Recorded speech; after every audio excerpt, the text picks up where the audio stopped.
नमस्कार, मुद्दा देख रहे हैं आप। मैं हूं आपके साथ ऋषु त्यागी। यूपी के दो लड़कों ने बीजेपी के खिलाफ मोर्चा खोल दिया है। समाजवादी पार्टी के मुखिया अखिलेश यादव और कांग्रेस नेता राहुल गांधी ने बुधवार को गाजियाबाद में संयुक्त प्रेस कॉन्फ्रेंस कर बीजेपी पर निशाना साधा और बताया कि 2024 में बीजेपी कितनी सीटें जीत सकती है। राहुल गांधी ने कहा कि 20 से 25 दिन पहले ही मैं सोचता था कि बीजेपी लोकसभा चुनाव में 180 सीटें जीतेगी। राहुल ने आगे कहा कि जैसे जैसे इंडिया गठबंधन मजबूत होता जा रहा है और राज्यों से रिपोर्ट मिल रही है, अब मैं कह सकता हूं कि इस लोकसभा चुनाव में भारतीय जनता पार्टी 150 सीट ही जीत रही है।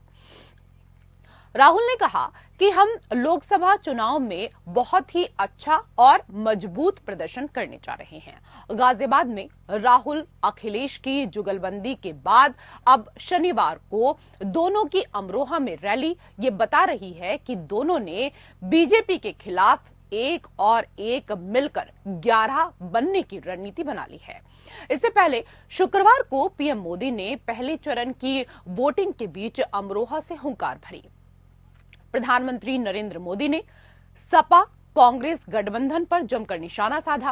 पीएम की रैली में यूपी के दो लड़कों की जोड़ी निशाने पर रही। राहुल और इसके साथ ही अखिलेश यादव की जोड़ी पर प्रधानमंत्री ने तंज कसा। पीएम मोदी ने कहा कि फ्लॉप हुए दो शहजादे फिर से फिल्म की शूटिंग पर निकले हैं। हर बार परिवारवाद, भ्रष्टाचार और तुष्टीकरण करने वाले ये लोग यूपी की जनता से वोट मांगने निकल पड़ते हैं। पीएम मोदी ने कांग्रेस सपा पर सनातन विरोधी होने का भी आरोप लगाया। शुक्रवार को पीएम मोदी ने राहुल और अखिलेश को अमरोहा से निशाने पर लिया तो शनिवार को अमरोहा में ही राहुल और अखिलेश की जोड़ी ने जवाब देने के लिए अमरोहा को चुना। 7 साल बाद राहुल और अखिलेश की जोड़ी एक बार फिर से मैदान में उतरी है। हालांकि उन्होंने बीजेपी से मुकाबले के लिए एक्शन लेने में थोड़ी देरी कर दी है। ऐसे में सवाल यही है कि दो लड़कों की जोड़ी क्या मोदी को मात दे पाएगी?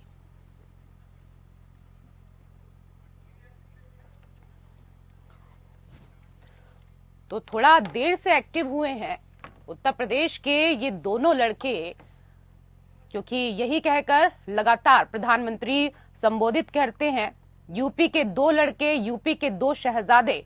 और ऐसे में उत्तर प्रदेश के इन दोनों युवाओं की जोड़ी क्या अब कमाल करके कुछ दिखा पाएगी या नहीं, ये तो क्योंकि चुनाव के जो नतीजे हैं वो ही तय कर पाएंगे। लेकिन अगर प्रथम चरण को लेकर हम बात करें तो प्रथम चरण में अखिलेश और राहुल की जोड़ी कहीं नजर नहीं आई, ना कोई रैली की गई, ना कोई जनसभा को संबोधित किया गया। हाँ, गाजियाबाद के भीतर जरूर एक संयुक्त प्रेस कॉन्फ्रेंस की गई, लेकिन ऐसे में जो प्रचार प्रसार होना चाहिए था, जिस जनता के बीच वोट मांगने के लिए प्रथम चरण में इन दोनों की जोड़ी को पहुंचना चाहिए था, ये जोड़ी कहीं ना कहीं प्रथम चरण में नजर नहीं आई। और इसी मुद्दे को लगातार बीजेपी भुनाती हुई नजर आ रही है कि जब घर से ही यूपी के ये दोनों लड़के निकलेंगे नहीं तो जनता इनको कहां से और कैसे वोट देगी।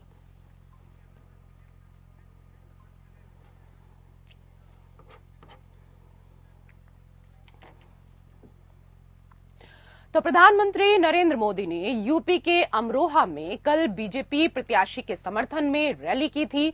पीएम मोदी ने अखिलेश यादव और राहुल गांधी पर जमकर हमला बोला। उन्होंने कहा कि यूपी में फिल्म दो शहजादों की जोड़ी की शूटिंग चल रही है, लेकिन उनकी फिल्म पहले ही रिजेक्ट हो चुकी है। यूपी के अमरोहा में दूसरे चरण में 26 अप्रैल को मतदान होना है। प्रधानमंत्री की रैली के ठीक एक दिन बाद उत्तर प्रदेश में राहुल अखिलेश की जोड़ी अपना दम दिखाने पहुंची है। कौन किस पर भारी पड़ेगा ये तो चुनाव के नतीजे बताएंगे, लेकिन यूपी के दो लड़के अब पहले चरण के बाद पूरी तरीके से एक्टिव मोड में नजर आ रहे हैं। तो इसी को लेकर मुद्दा में हम करेंगे चर्चा। कई विशेष अतिथि पैनल में हमारे साथ जुड़ चुके हैं, उनका परिचय आपके साथ करा देते हैं। हमारे साथ बीजेपी के नेता सूर्य मैथिल शर्मा जुड़ चुके हैं, स्वागत है आपका सूर्य जी। हमारे साथ कांग्रेस के प्रवक्ता प्रेम नारायण सिंह जुड़ चुके हैं, आपका भी बहुत बहुत स्वागत प्रेम नारायण सिंह जी। हमारे साथ सपा के प्रवक्ता अशोक कुमार तिवारी जुड़ चुके हैं, आपका भी बहुत बहुत स्वागत है अशोक कुमार तिवारी जी। अशोक जी, कांग्रेस और सपा की प्रदेश में ये पहली संयुक्त रैली और सभा है। लोकसभा चुनाव में ये पहला मौका है जब राहुल गांधी और अखिलेश आज एक साथ रैली के दौरान नजर आ रहे हैं। दोनों नेता प्रत्याशी के पक्ष में माहौल बना रहे हैं, साथ ही विपक्षी गठबंधन की ताकत दिखाने का प्रयास भी कर रहे हैं।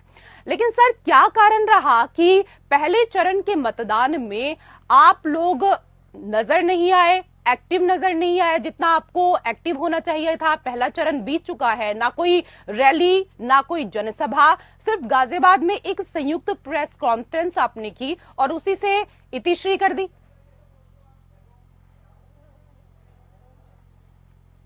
सर, आवाज मिल पा रही है आपको? चलिए, लगता है आवाज नहीं पहुंच पा रही है। मैं इसका जवाब आपसे लेना चाहूंगी प्रेम नारायण सिंह जी। मेरी आवाज आ रही है? जी, आपकी आवाज मिल पा रही है। पहली बात तो ये है ना कि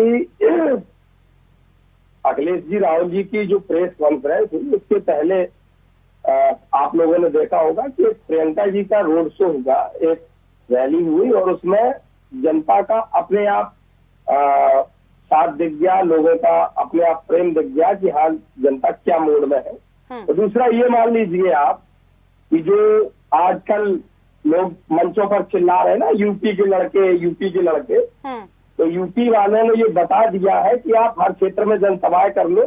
पहली रैली पहले चरण में हमने नहीं की ना, उसके बावजूद 8 में से 8 साफ होके आप निकल रहे हैं। इसलिए मैं आपके डिबेट में आने के पहले जो वीडियो देख रहा था, अगर आप कहें तो मैं थोड़ा सा एक मिनट में उनका चर्चा कर दूं, उससे सारा जवाब आपके पास आ जाएगा। पहला वीडियो था, एक समय सोशल मीडिया पर चल रहा है, कुली है और कुली किसी पत्रकार से बात कर रहा है। उसने बड़े साफ लहजे में सारी स्थिति को बयां कर दिया। वो ये कह रहा है कि भाई प्रधानमंत्री जी 10 साल सरकार करने के बाद ये कह रहे हैं कि हम अभी अगले 5 साल तक और आपको 5 किलो गेहूं देंगे।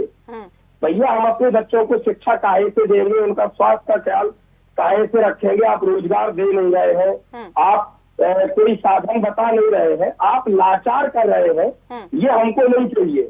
ये कौन कह रहा है? एक कुली। मतलब जड़, इस देश की जड़ जो पिलर है, इस देश की जो बेस है, वो इस बात को समझ चुके हैं। वो राहुल गांधी जी से बात नहीं कर रहा था, वो अखिलेश यादव जी से बात नहीं कर रहा था, वो केजरीवाल जी से बात नहीं कर रहा था, वो एक पत्रकार से अपने दिल की बात कह रहा था। यानी इससे एक चीज समझ में आ रही है कि प्रत्येक व्यक्ति को ये समझ में आ रहा है कि देश को पिछले 10 सालों में कहां ले जाएगा। पत्रकार तो चर्चा कर रहे हैं, जनता के बीच जा रहे हैं, ठीक है, पत्रकारों का कार्य है, वो अपना कार्य बखूबी निभा रहे हैं। लेकिन जो कार्य आपको करना चाहिए, जिन मंचों पर आपको जाना चाहिए, जहां आपको प्रचार करना चाहिए, अगर इन्होंने 10 साल के भीतर कोई कार्य नहीं किया है तो जनता को कौन बताएगा सर मंचों पर जाकर? वो कार्य तो आपका है ना, वो आपको बताना चाहिए था। कल सर 8 सीटों पर, उत्तर प्रदेश की ही अगर बात करें तो 8 सीटों पर मतदान हो चुका है, लेकिन आप कहां थे पहले चरण में? कहीं नजर नहीं आए। आप कह रहे हैं प्रियंका नजर आई, ठीक है, प्रियंका नजर आई, डिंपल भी नजर आ रही हैं, आपके घर की महिलाएं काफी एक्टिव हैं, लेकिन पुरुष पीछे क्यों हैं इतने? नहीं रेशु जी, पहली एक चीज बताइए मुझे, आचार संहिता लगने के बाद बहुत सारी जगहों पर पोस्टर बैनर नहीं लगते हैं जो बिना परमिशन के होते हैं, जानते हैं आप? तो ये जरूरी थोड़ी है कि आचार संहिता लगने के बाद जिसके पोस्टर लगेंगे वही प्रचार माना जाएगा।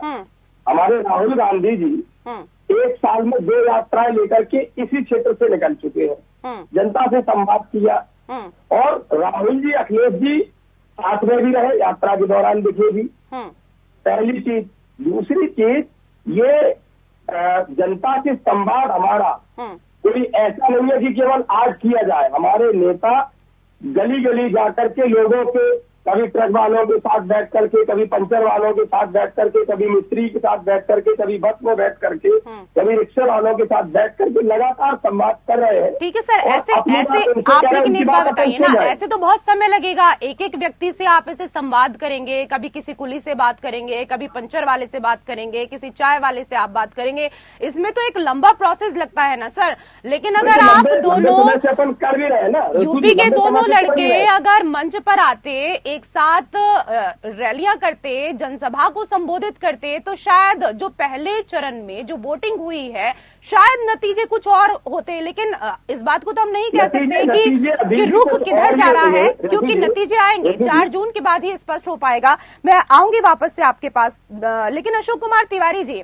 क्योंकि हमने देखा कल अमरोहा में प्रधानमंत्री भी पहुंचे हुए थे और आज जोड़ी पहुंची है अमरोहा के भीतर ही अखिलेश यादव और राहुल गांधी की।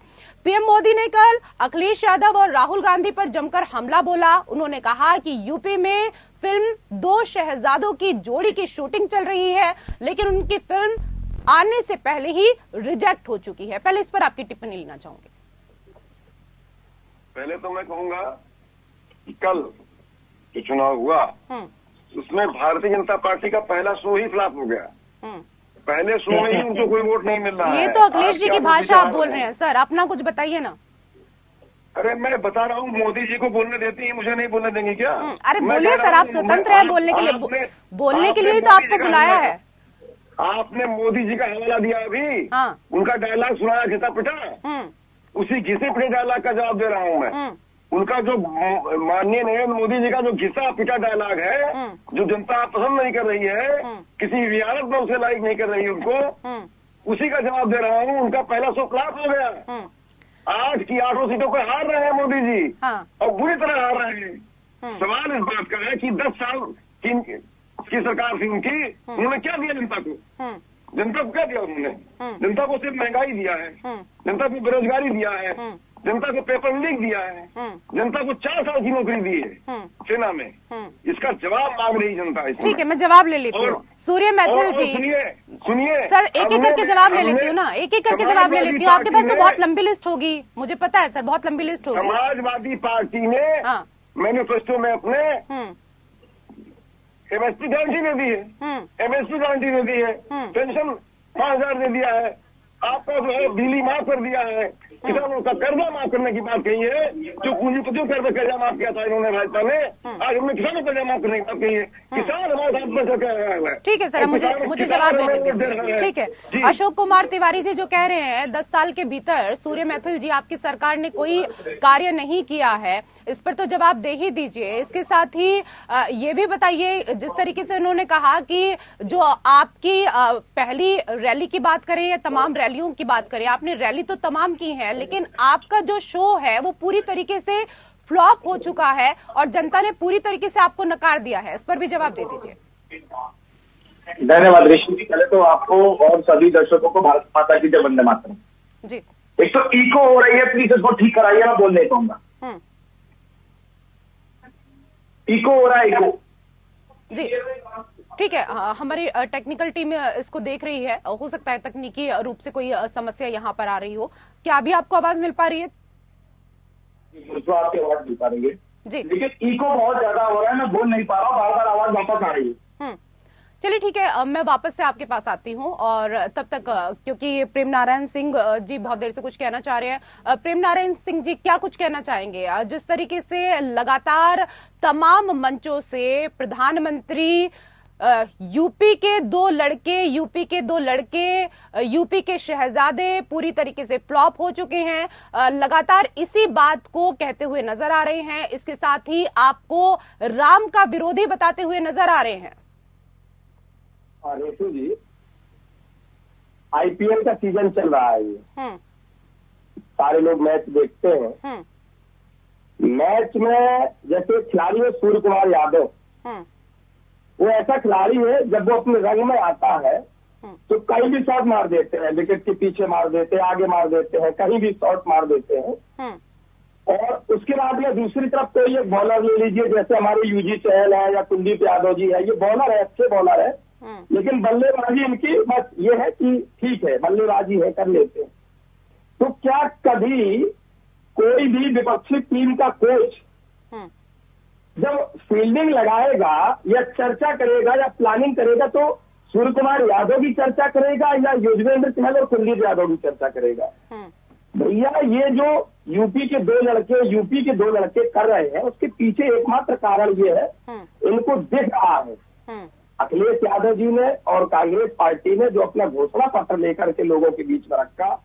अखिलेश जी ने चुनाव के काफी पहले जो उत्तर प्रदेश में पीडीए यात्रा निकाली, साइकिल यात्रा निकाल करके लोगों से संवाद किया, गांव गांव जो इनकी सभाएं चली, हमारे लोग कांग्रेस पार्टी के लोगों के द्वारा जो चला, और उसके बाद जब भारतीय जनता पार्टी का एक और जुमलों का बंडल इनका जो घोषणा पत्र के रूप में आया, अब लोगों ने तुलना करना शुरू कर दिया, देखना शुरू कर दिया, अरे भाई ये तो 10 साल से जो बोल रहे कुछ किया ही नहीं। हमारे घोषणा पत्र में आप एक मजदूर से लेकर के, छात्र से लेकर के, किसान से लेकर के, अरे मैनिफेस्टो तो जारी कर दिया सर, लेकिन ये भी बता दीजिए ना कैंडिडेट कब घोषित करेंगे? अभी तो कई सीटें ऐसी हैं जहां पर आप अपने उम्मीदवार ही तय नहीं कर पाए हैं, जनता वोट किसको जाकर देगी ये तो बताइए कम से कम। रेशु जी पता दिक्कत क्या है, इस बार आपका सवाल जायज है और होना भी चाहिए, लेकिन ये छटपटाहट इस समय बीजेपी के खेमे में बहुत ज्यादा है। क्यों है? क्योंकि बीजेपी वालों को ये समझ में नहीं आ रहा है कि अभी आज किसको उतार देंगे, कौन आ जाएगा, अब हम उसके लिए क्या बोलना शुरू करें। अभी हम लोगों ने तो बोलना शुरू नहीं किया है, हमारी तो जो मीडिया टीम है, मीडिया टीम ने एक रिसर्च शुरू कर दिया, बोलना नहीं चाहिए लेकिन रिसर्च शुरू कर दिया, तो ये देख रहे हैं इनके आधे से अधिक प्रत्याशी जो है दागी है। ये जो सुशासन और जिम्मेदारी की बातें करते हैं खुद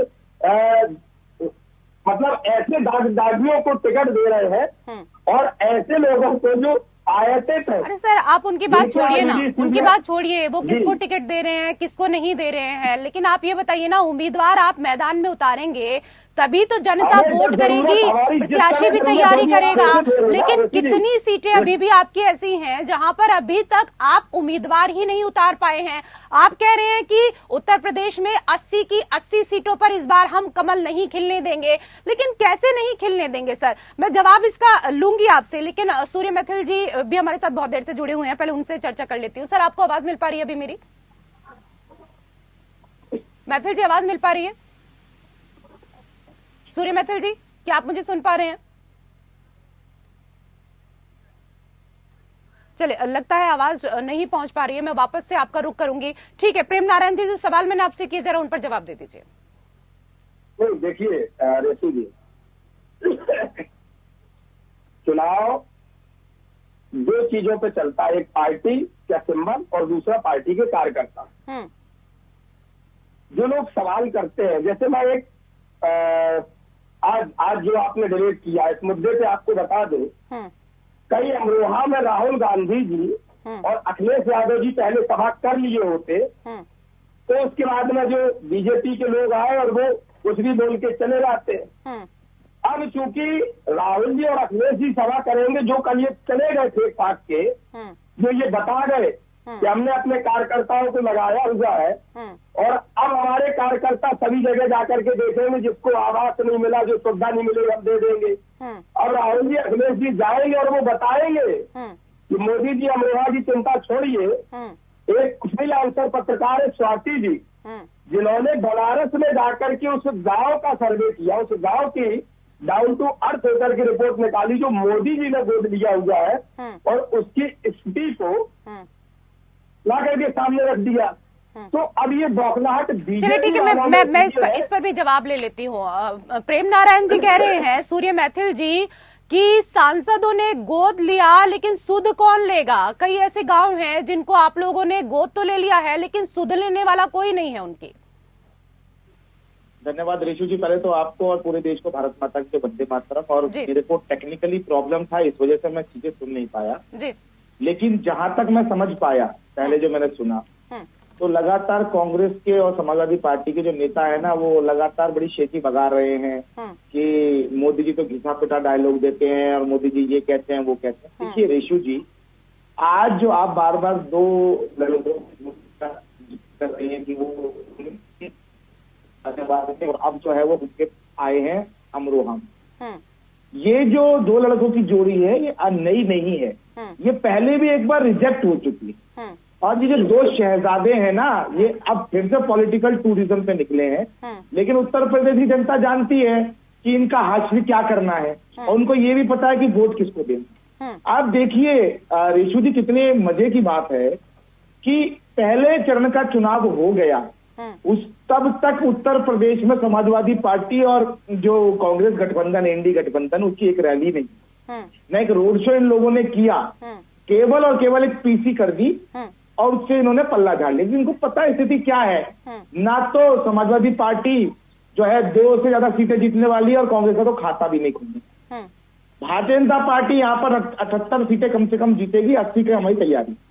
दूसरी चीज, चलिए, मतलब आपने तो अपनी सीटें खुद ही कम कर ली, क्योंकि आपके तमाम जो प्रवक्ता आते हैं वो तो 80 की 80 बात करते हैं, आपने 2 घटा ली। देखिए सुनिए, मैंने आपसे क्या बोला, हम ओवर कॉन्फिडेंस में नहीं होते हैं हम। देखिए बीच में कौन अपने पीछे से आवाज निकाल रहा है, उनको बोलिए जरा कि भैया मुझे भी बोलने नहीं देगा, मौका दे दीजिए। ये थोड़े भद्रता का विषय होता है, इतनी देर से मैं जुड़ा हुआ हूँ, आवाज नहीं आ रही थी मेरी। ठीक है सर, कंप्लीट कीजिए आप अपनी बात। फ्रीडम ऑफ कर दीजिए, मेरा निवेदन है, मेरे को टेक्निकल प्रॉब्लम है वैसे। ठीक है सर, ओके, कंप्लीट कीजिए आप अपनी बात। देखिए अभी इन्होंने कहा कि सांसदों ने गांव जो है गोद लिए, उनकी असलियत ये है। मैं बताना चाहता हूं आपके माध्यम से रेशु जी कि जब सांसदों ने गांव लिए गोद में, उससे पहले क्या स्थिति थी, समाजवादी पार्टी की सरकार उत्तर प्रदेश में रही और देश के अंदर 6 दशक तक कांग्रेस की सरकार भी रही। ना तो कभी किसी महिला के लिए इज्जत घर की परिकल्पना थी, ना गरीब के लिए पक्के मकान की परिकल्पना थी, ना घर में नल से जल की परिकल्पना थी, और ना ही गरीब मेरे भाई को, चाहे वो ठेली वाला हो, चाहे वो पानी वाला हो, चाहे वो गार्ड हो, चाहे वो कोई मिस्त्री हो, लेबर हो, उसके लिए अच्छे स्वास्थ्य की परिकल्पना। ये नरेंद्र मोदी जी ने ही तो परिकल्पना ली ना कि 4 करोड़ पक्के मकान बनाए, उसके अलावा 12 करोड़ ज्यादा इज्जत घर हमारी बहनों को दिए ताकि वो सम्मान से अपनी नित्य क्रिया कर सके।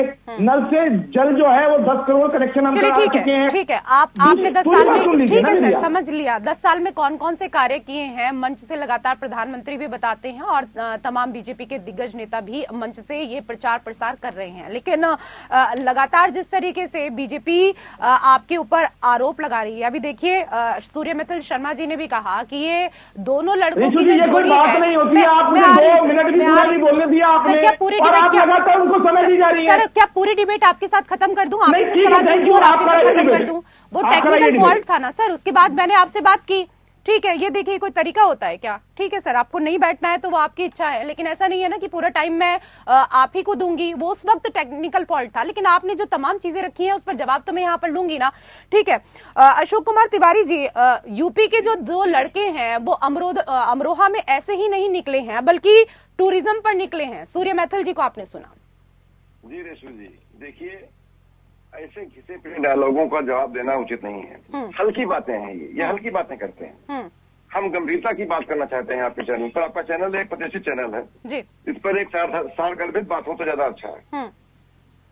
मैं कहना चाहूंगा इस समय रेशु जी, देश में जो माहौल है 10 साल के शासन के बाद भाजपा के, वो भाजपा के खिलाफ है, बिल्कुल माहौल ही खिलाफ भाजपा के। और ये धीरे धीरे सामने आ रहा है, मीडिया के सामने भी आ रहा है, तमाम विश्लेषक हैं उनके सामने भी आ रहा है। साफ साफ दिखाई दे रहा है कि जनता आक्रोशित है इस समय। जनता वर्सेस भाजपा हो गया है। जनता हमारे साथ है, जनता खुद बहुत हमारे साथ आ रही है इसमें। हालात ये है कि जनता जो है चाहती है इनको बेदखल करना। कारण क्या है?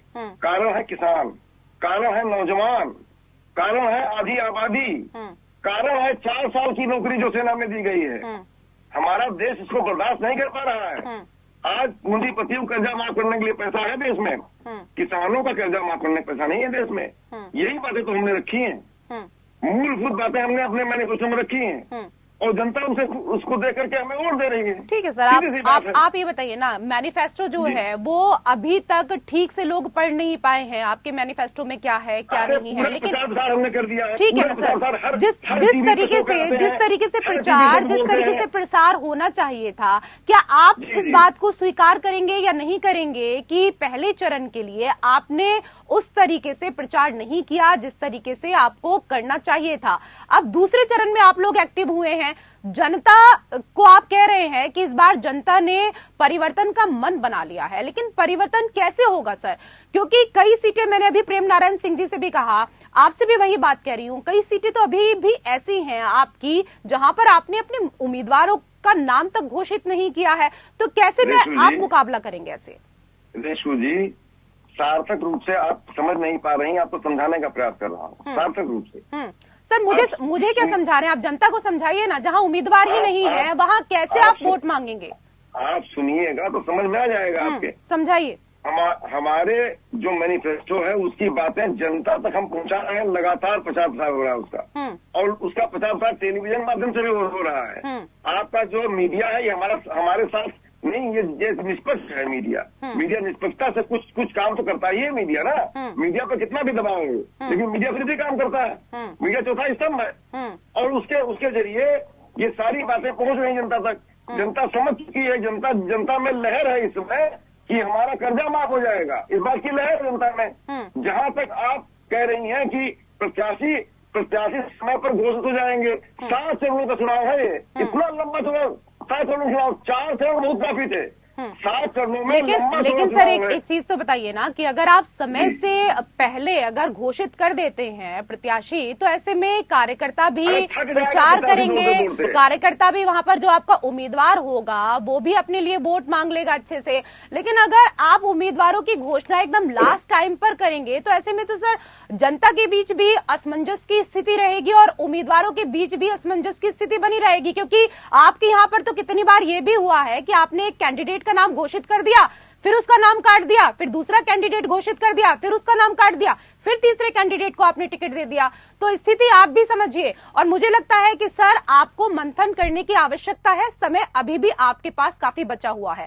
बहुत बहुत धन्यवाद आप सभी मेहमानों का हमारे साथ इस चर्चा में जुड़ने के लिए। मुद्दा में मेरे साथ फिलहाल इतना ही। नमस्कार।